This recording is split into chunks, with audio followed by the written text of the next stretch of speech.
So I just wanted to thank everybody and say good afternoon. I hope everyone is doing well. My name is Ellison O'Hara. I am the co-executive director for Oneinforty.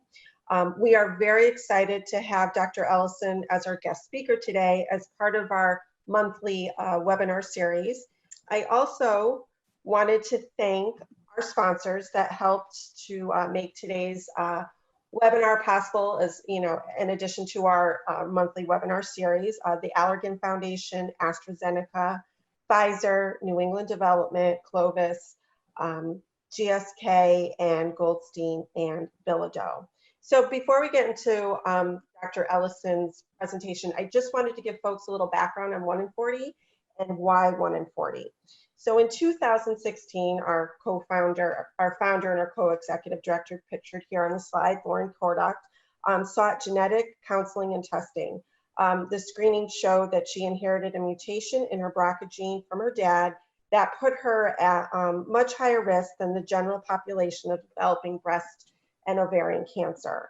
Lauren was advised to have risk-reducing surgery, but unfortunately, it was too late. She was diagnosed with stage 4 ovarian cancer. Given her family history of breast cancer and her Ashkenazi Jewish heritage, she should have been referred to a genetic counselor and screened for the BRCA gene mutations many years ago.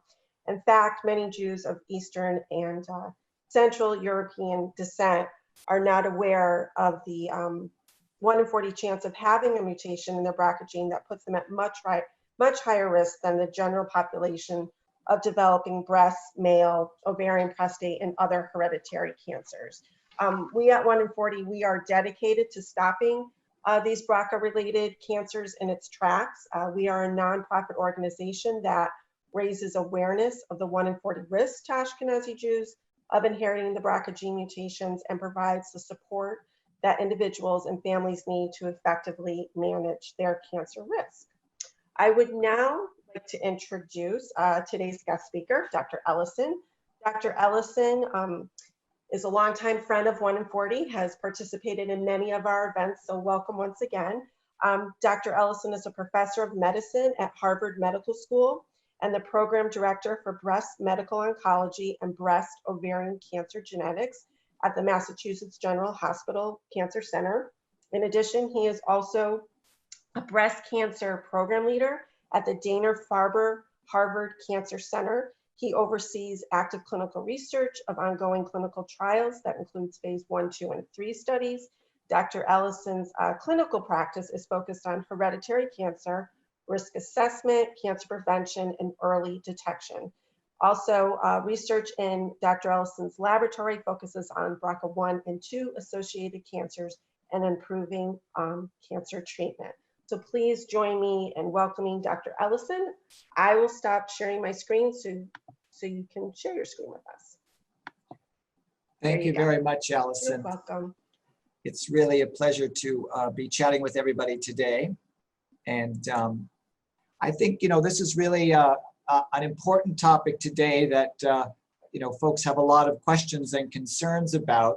And of course, there's, far too many issues regarding COVID-19 and this viral pandemic than we'll be able to touch on in detail today.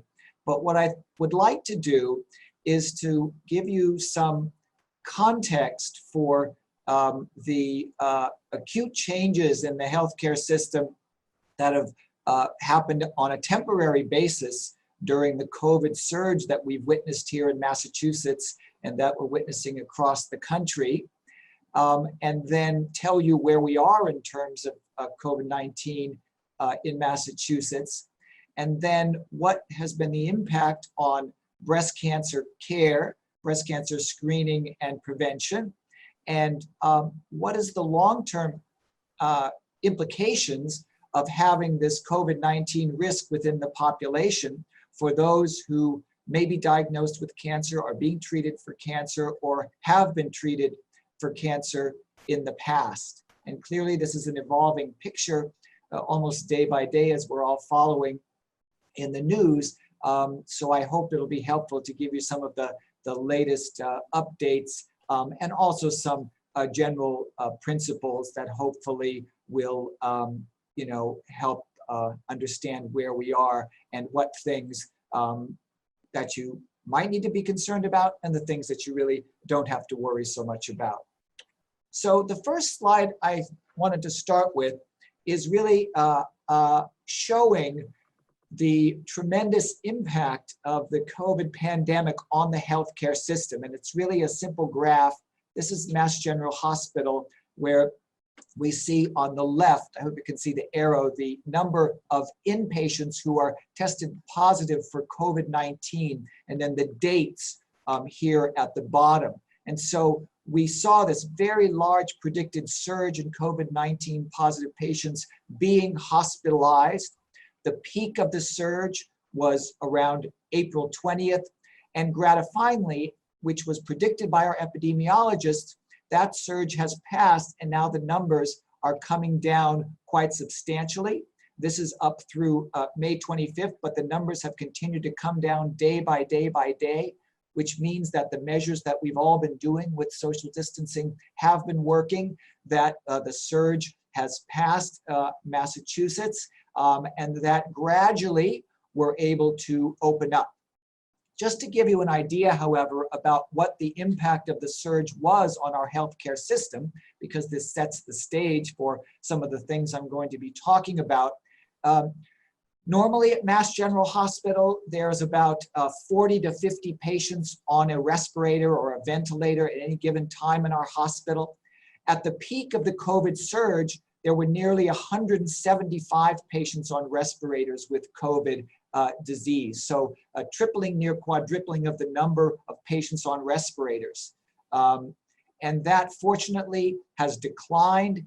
As of this week, we're down to, and then we were up to almost 375 total patients hospitalized with COVID at Mass General. This has come down. We're now, the most recent numbers are about 80 patients hospitalized, only about 30 patients on ventilators at Mass General for COVID. So we're very, very gratified that we were able to meet the demands of this surge, that we had the sufficient ventilators, and that we were able to care for these patients. Survival rates were quite high. Nearly 95% of patients hospitalized with COVID did survive and were discharged. However, having to deal with this giant surge that we exhibited over the past couple of months put a huge strain on the medical care system. And so what had to happen to accommodate this was modifying every aspect of our clinical practice to accommodate the various needs. And I've just listed a few of them here. One was the need for people to actually run all these ventilators and respirators. You need specialized training. I, for example, haven't managed a respirator for more than 20 years in my early training, but you need specialists to do it. Those people are often in the OR running surgeries, the anesthesiologists, and so they had to be redeployed.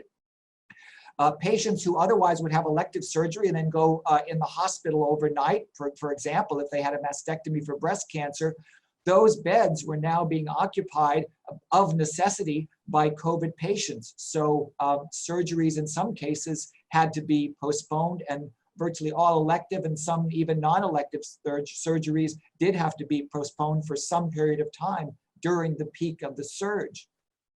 Similarly, because of all the extra patients coming into the hospital with COVID, on top of the typical patient care that we do at hospitals across the state and across the country, personnel had to be redeployed, in particular because many of the care was very high-level acute care, so you needed more people, more doctors, nurses, and other healthcare providers caring for individual patients. So we had radiation oncologists, we had radiologists, we had trainees, we had everybody being mobilized into the hospital because of the increased demands of patient care. And so those people couldn't do their normal jobs, for example, of reading mammograms or delivering radiation to patients post-breast cancer treatment during the peak of the surge. And then finally, it required a huge re-engineering of our healthcare facility to essentially convert what were normal medical wards into COVID ICU wards. Now, again, the good news is that that has all been reversed to a large degree. We're coming back to our normal practice. And as we'll talk about, the hospital has been extremely effective in providing the personal protective equipment, in limiting infections. There has been no increase in infections among healthcare personnel at the hospitals compared to a comparable population in the general populace, suggesting there has not been, a transmission from patients to healthcare providers. And then going forward, we know that hospitals deal with infections all the time, drug-resistant bacteria and things that we've been dealing with for so many years. So putting in place and reinforcing all the things we've been doing all along to limit exposure spread of agents like COVID and others is really happening so that we can get back toward our normal medical practice. But this has been a huge shock and a strain on the system. So let's now talk about some of the questions that have been raised by folks. And I use breast cancer care as an example because that's, of course, my specialty together with risk management. And many of these questions and answers do apply in other cancer settings. But speaking from breast cancer, one of the first questions that's come up has been, should I be concerned if I was told, for example, that if I had a mammogram in April, that routine mammography was not being performed and might have to be delayed for a couple months? Should I be concerned about delays in breast cancer screening? So the first thing I would say is that fortunately, as I've described it, now general breast cancer screening is being resumed.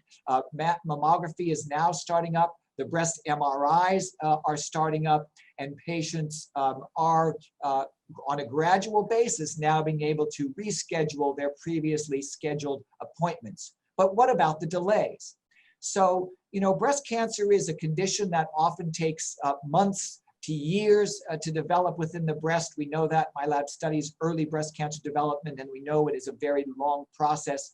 So a few months, a couple months delay in breast cancer screening is unlikely to be harmful. And this is particularly true for those who are getting regular screening, and particularly those in the high-risk population who are getting screening often every 6 months with both MRI and mammogram. I tell many of my patients the fact that they've been up to date on their screening, they've been getting an MRI every year, they've been getting a mammogram every year, everything has looked good. A small delay of a couple months in their next scan is very unlikely to lead to any harms. Furthermore, if any abnormal findings were apparent either before the surge or as a result of a screen that happened during the surge, those patients are being managed. Abnormal findings that need to be followed up in a timely way have been followed up, and that's even more true now as we're returning to the routine practice, and screening, like everything else, is opening up. And I would say that, as we know, this is going to be a gradual process as we get back to our regular process of screening. There will be somewhat of a backlog for folks who had to defer screening over the summer. And so if you have particular concerns about if there's, for example, a trouble with scheduling your visit, you have particular concerns, in particular if you have any specific concerns about changes in the breast or other health concerns, physicians can address these often through virtual visits, which we've been able to pioneer during the time of this COVID surge. And virtual visits are going to be an increasing proportion of our practice going forward because we find that they're convenient. Often patients find them more convenient, and many questions and concerns can be addressed during these virtual visits. So another question that has come up is, what if I am indeed newly diagnosed with breast cancer and it's during a time when surgeries are being severely cut back? Well, the first thing I would say is that the situation of having to delay surgery for breast cancer is really now much less common than it was at the very peak of the surge, particularly in April. So currently now, the status is that particularly most breast cancer surgery, which is lumpectomies, that's the most common breast cancer surgery, are day surgeries and are being performed as they usually are on an outpatient basis. And particularly, for example, at an institution like Mass General, which not only has the main hospital, but also multiple associated practices, that the associated practices where outpatient surgery is done, those surgeries are being done at high volume there, and that has now resumed. However, there were some folks whose surgery was delayed, and some folks who did indeed meet with their providers and developed a treatment plan that would deal with the potential delay in the breast cancer surgery. And that treatment plan, depending on the type of breast cancer, might involve pre-surgery, hormonal, or chemotherapy. So you might ask the question, well, if typically I would go to surgery, but if I was diagnosed in April and I was told that I should start hormonal therapy or chemotherapy before surgery, what is the impact of that? So we know from many years of studies and very well-controlled randomized studies, large-scale studies, that in general, preoperative therapy for breast cancer has been shown to be equivalent to postoperative treatment. In other words, if you get hormonal or chemotherapy before your surgery, the outcomes are equally as good as getting hormonal or chemotherapy after your surgery. In addition, you may know that, in fact, treating breast cancer before surgery is actually becoming more common, not less common. One, because it works just as well, but secondly, because it gives everyone the ability to assess the response to treatment in the breast and potentially to switch treatment if there appears to be not a good response to the treatment. So to summarize, there were, particularly during the surge, a number of patients whose surgery was delayed, but in that case, at our institution, there was a clear-cut plan to meet with providers and start treatment as needed prior to the surgery, or in some cases to delay the treatment if other treatment other than surgery might not be needed. And certainly there are cases, for example, for precancers where treatment other than surgery is not needed. Really, surgery is the only treatment. And then in those cases of precancers, for example, a delay of a period of a couple of months for surgery is not really a significant one. So that has been handled in this way, and I think has not led to really, if we think about what the data shows us, undue concerns. So let's talk now about folks who are undergoing treatment for breast cancer during this period. And the specific question that many have raised is, will breast cancer treatment increase the risk of contracting COVID-19 or increase the risk that the case could be more severe if the virus were contracted? So let's go piece by piece now in terms of breast cancer therapy. Hormonal therapy, which is of course the most common therapy for breast cancer, does not induce immune suppression, and it is not expected to influence viral illnesses such as COVID-19. COVID-19 is, of course, a viral illness, and hormone therapy does not provide immunocompromise and should not affect viral illnesses. Chemotherapy, we know, and your doctors may have discussed with you if you're undergoing chemotherapy or have in the past, that certain infections can be increased, particularly that's bacterial infections. That's why sometimes folks receive subcutaneous or intravenous growth factors like Neupogen, Neulasta during chemotherapy, but that's really for bacterial infections, and chemotherapy has much less impact on the risk or severity of viral illnesses. A number of groups are studying this around the country, including here, patients who are undergoing various forms of chemotherapy for many different cancers. And so far, there have been no reports that chemotherapy or history of chemotherapy have increased risk of infections or increased severity of infections. And definitely more data is going to be coming on that area, but there's no a priori or current reason to think there's going to be a major impact. Now, it is true that some of the newer immunotherapies can affect the lungs and can affect the immune system and might be affected to influence risk of viral infections or severity. However, immunotherapy is relatively uncommon outside of clinical trials for early stage breast cancer treatment. Many different immunotherapies are being used these days, so that's a situation where you want to really discuss with your providers whether any special precautions are needed. But again, not a common therapy for the treatment of primary breast cancers.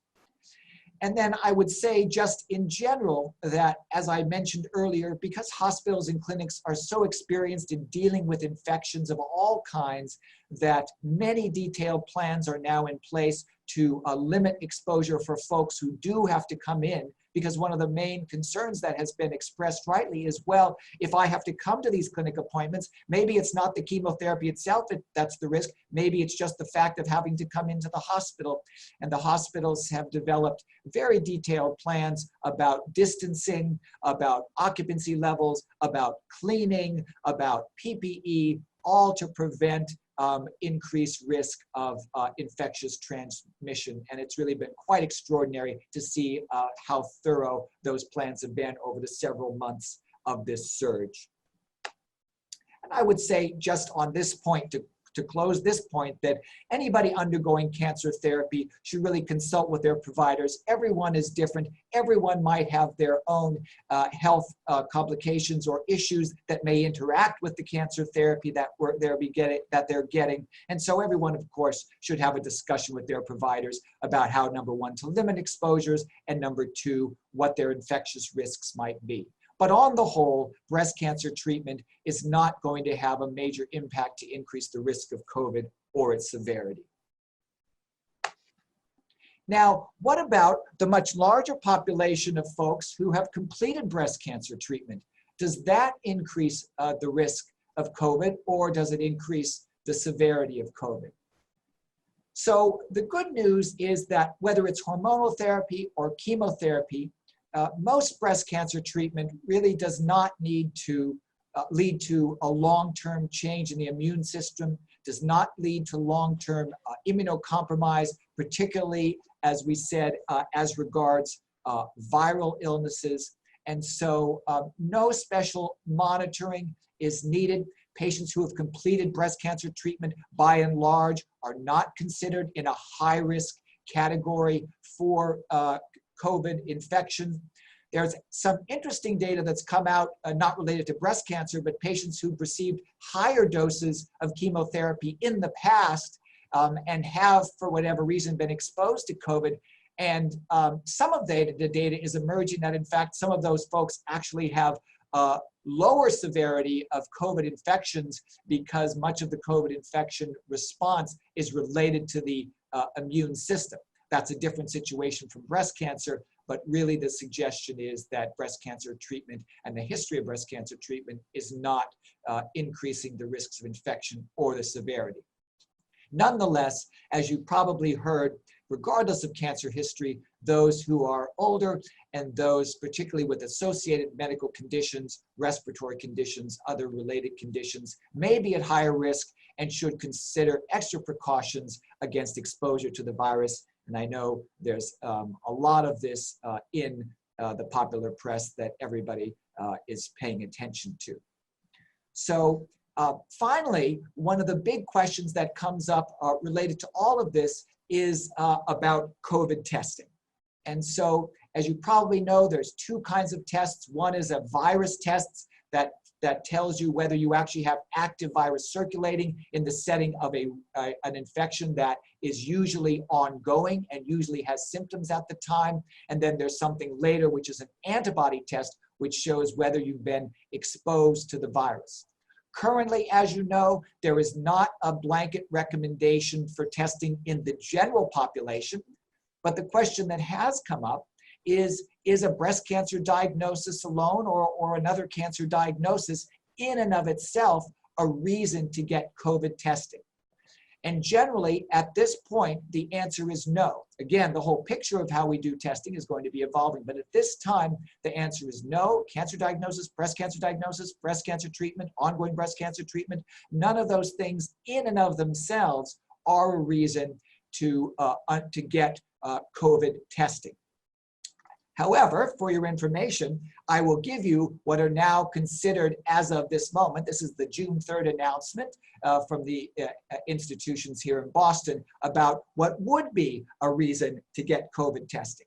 And the current clinical recommendation is that people who should consider COVID testing are essentially folks who are symptomatic, potentially with a viral illness, particularly if they have various risk factors or older age that might put them at a higher risk for complications. And these symptoms, although they're quite broad and nonspecific, are all the things that we generally think of associated with viral illness. Unexplained fever, sore throat, cough, congestion, shortness of breath, aching, chills. One of the key things that's emerged as a sign potentially of COVID is loss of taste or smell, which we call anosmia, and loss of smell or taste. There are some rare atypical symptoms associated with COVID that might prompt someone to be tested. You've heard of, for example, the COVID toes, which is a sign of an inflammatory condition, but very rare. The bottom line of all this, however, is that people who are otherwise well do not need to be tested. That's currently not the recommendation.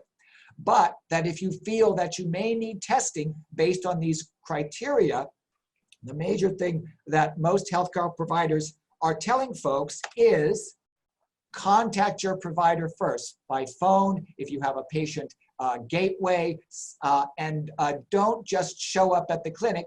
Showing up at the clinic when you're sick and possibly harboring COVID is not what the provider wants, and typically you shouldn't want to expose yourself unnecessarily. So contact your provider first if you think you may need testing, rather than presenting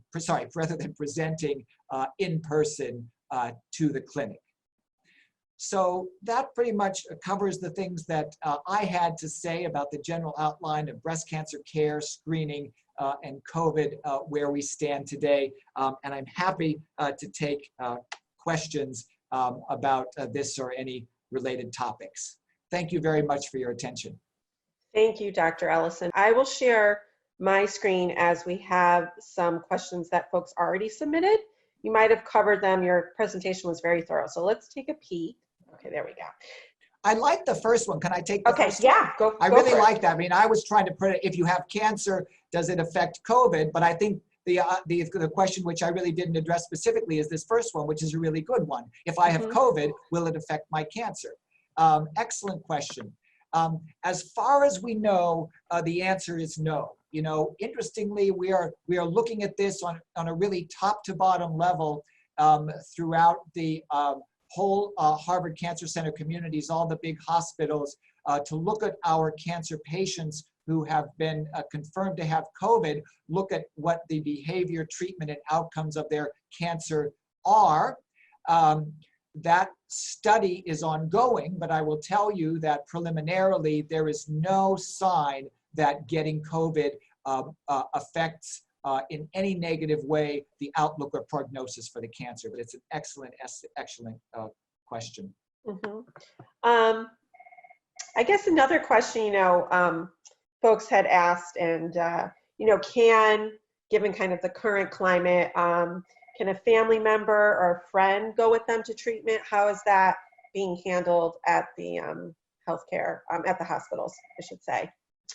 If you're going through chemotherapy, it can be scary. So how are you helping patients with that at this time? Yeah, it's an excellent question. And like all of this, it is an evolving picture, and it is a big challenge to try to balance what we know are the benefits of having someone there for support against the risks of additional exposures for that people and for everyone else in the center.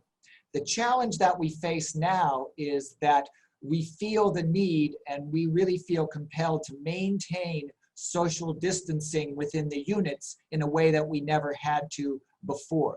And that means that the physical number of patients that we're able to see and treat has become more limited than ever before. And as a result of that, both the risk of exposure and the need to distance and yet to see all the patients who need treatment, currently we are not permitting the physical presence of folks with visits. However, we are encouraging the remote presence of family members and friends, and we're making strides toward making that possible. For example, folks when they're chemo chair, being able to Zoom or connect with folks while they're getting their treatment. And we're looking to be able to do this and increase the support during treatment in every way that we possibly can. So great. So just kind of building on that question. So for, those who are, living with cancer during this pandemic, what about, beyond immediate family? We all need to see our friends and other family members. What's the advice you're giving for those undergoing treatment for cancer, as far as, can they socially distance with friends? Is that still safe for them to do? What's kind of your recommendation you're giving your patients at this time? Yeah, it's a very good question. And by and large, particularly most breast cancer treatment is not going to increase one's risk of contracting the virus. On the other hand, we do have to acknowledge that, the 1 in 40 population is somewhat of an exception to the fact that breast cancer is a disease of older women, but by and large, breast cancer is a disease of older women. So in many cases, the biggest risk factor that a breast cancer patient would have vis-a-vis COVID would be age. And so for that reason alone, as we get older, the risk of having severe COVID does become higher. And so that does, in some cases, call attention to, extra precautions that need to be taken in terms of how many people you have contact with, maintaining the social distancing, maintaining the small group, and being extra cautious. Again, not so much because of the cancer or even necessarily the treatment, but because of the fact that as we get older, we could be at risk. And everyone who's older is recommended to be extra cautious and do all of the measures that we're now doing to try to limit the spread of this virus. Great. Maybe I'll take this out of the way. Yeah, these are great questions, really good questions. So is it really— We have a smart audience. Absolutely. Is it really necessary to start treatment, or should I just wait? How long is it okay to wait? This is another great question. And I think there, again, it depends on the situation. So breast cancer is not one disease. It's many diseases, some being substantially more aggressive than others. So for example, if you have breast cancer surgery and perhaps the only other treatment you need is radiation therapy, local radiation therapy, that can safely be delayed several months potentially, particularly in the case where some radiation therapy regimens are every day for a number of weeks, right? Which would in theory be a lot of exposure. So there, if that's the only thing you need, it would be a lot of visits on a lot of consecutive days and a lot of exposures. That would be something where you could wait. On the other hand, for example, the other end of the spectrum, we might have someone, for example, who is a young woman with an aggressive triple-negative breast cancer who needs to start chemotherapy. That's a situation where you would not wait. So, the short answer is it depends on the exact clinical situation, but indeed there are clinical situations where it may in fact be better to wait. And for anyone who is thinking about this decision, it's really good to discuss the pros and cons of waiting with your healthcare provider, because it will depend very much on the situation. Great. And telehealth is another great question. Interestingly, as I alluded to, we're seeing that there are many contexts in which telehealth might be just as good, or sometimes even better than the patient actually having to come in for various types of checkups. Not all types of checkups, obviously, but some of them. And so telehealth is going to be actually an increasing option for patients when it's the right time during the course of treatment. So it's going to be more available to all patients in our clinics. And is there a chance, I'll just say one more time, because this is a question that we're asked every day, another great question, is there a chance I can be exposed when I come in for treatment? So, this pandemic, we really started to see it in March, and since March, the hospital has done extremely thorough research and vetting and testing of all the necessary precautions to limit the spread of the virus within the hospital. And furthermore, over the course of 3 months, we've been able to observe whether the measures that we're taking are by and large working. And overall, the answer is yes. And so now all of that knowledge that we've gained over these past several months is being applied, particularly obviously in the inpatient setting, but also in the outpatient setting, with the distancing that I talked about, special ways now that they're cleaning the rooms, and all of the different precautions that they're taking from what we've learned and the data that we've gathered, which really gives those of us who have seen the data, who have seen the practices, a lot of confidence that patients are not going to be at risk from coming in. You know, it has required changes in our practices, as I alluded to, but I think it's all to the good, and we have now, you know, a pretty firm foundation to say that this is safe and that the chances are very, very low of exposure. You know, chances are much higher out of the hospital, particularly as an outpatient, than they are, you know, in the outpatient clinic of an exposure. Right. We have a question from one of our attendees.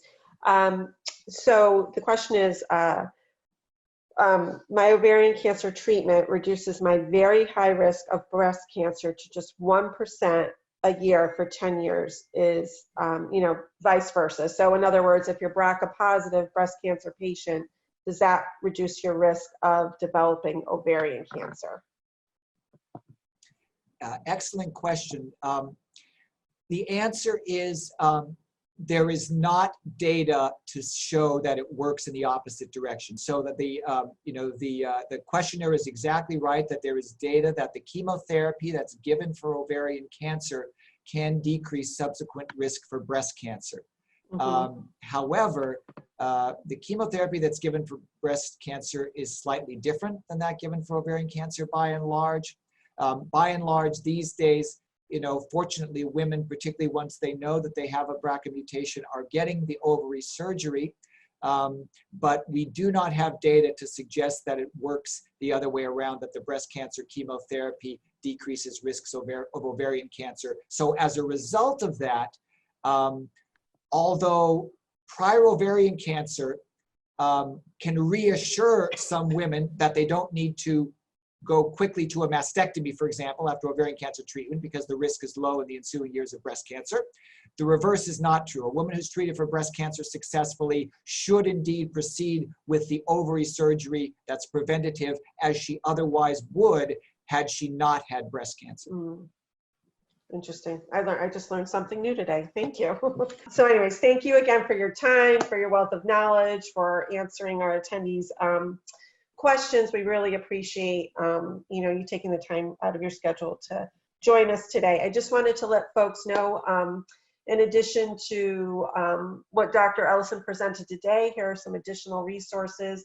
These will be on our website as well, and in addition to Dr. Ellison's presentation today. Also wanted to let everybody know in the next day or so, you'll be receiving a survey from us.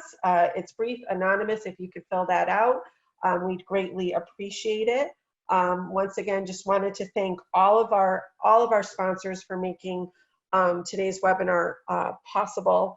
Our next webinar is going to be held in June. In the next couple of weeks, we're just finalizing the date, but it's going to be, the topic's going to be coping with cancer during COVID-19. And our guest speakers for that program will be the Virginia Thurston Healing Garden. They're located in Massachusetts, and they provide support, services, and programs to those living with cancer, their families, and their loved ones. So I just wanted to once again say thank you to Dr. Ellison, and we look forward for folks joining us in our next webinar. So thank you, Dr. Ellison. It's a pleasure to be with everybody. Thank you for attending. Thank you. Okay, take care. Bye-bye. Be well. Bye.